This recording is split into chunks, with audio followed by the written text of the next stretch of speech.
मी घनसंगी तालुक्यातल्या मच्छिंद्रनाथ चिंचोलीचा रामभाऊ घोगरे।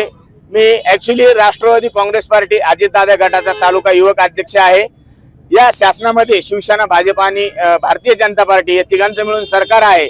ज्या वेळेला 2024 ची निवडणूक झाली त्यावेळेला 2024 च्या निवडणुकामध्ये सरसकट महाराष्ट्रातील सर्व महिलांना लाडकी बहीण ही योजना चालू केली आणि सर्व महिलांना त्याचा लाभ देण्यात आला। परंतु जवळजवळ या 2 वर्षामध्ये महाराष्ट्रातल्या अर्ध्या निम्म्या महिलांचा पगार बंद केलेला आहे आणि या बंद केल्यामुळे घनसंगी तालुक्यातल्या 45,000चा आकडा कलेक्टर कार्यालयातून डिक्लेअर झाला की 45,000 महिलांच्या पगार लाडक्या बहिणीच्या बंद झालेले आहेत। तर शासनाला माझी विनंती आहे, पगार लावायच्या टायमाला जसा एकही कागद घेतला नाही आणि थेट खात्यात पैसे टाकले, तसं आता केवायसी फेवायसीचं नाटक करू नये आणि आमच्या आया बहिणीच्या खात्यावर ज्या पहिल्या लाभार्थी आहेत मतदानाच्या टायमाच्या त्यांना परत रिन्यू करून तुम्हीच केवायसी करायची, तुम्हीच रिन्यू करायचं आणि थेट खात्यामध्ये पैसे टाकायचे।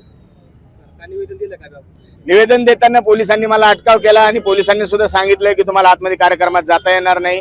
स्त्री पुरुष समानता संपलेली आहे। मी फक्त महिलेच्या वेशामध्ये याच्यासाठी गेलो, शासनाचं आणि प्रशासनाचं लक्ष वेधून घ्यायचं होतं।